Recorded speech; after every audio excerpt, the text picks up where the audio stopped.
চিকেনে সবাইকে স্বাগত। কেমন আছেন? নিশ্চয়ই ভালো আছেন, আমরাও ভালো আছি। আর আমি আবার একটা পোস্ত করবো, বরবটি আলু পোস্ত। দেখুন বরবটিগুলো ভালো করে তেলে একটু পাঁচ করে নিয়ে নেড়ে নিচ্ছি।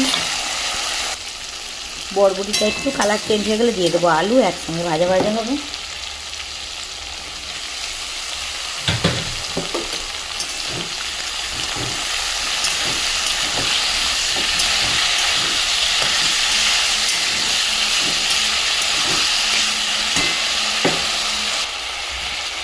দিয়ে দেবো নুন,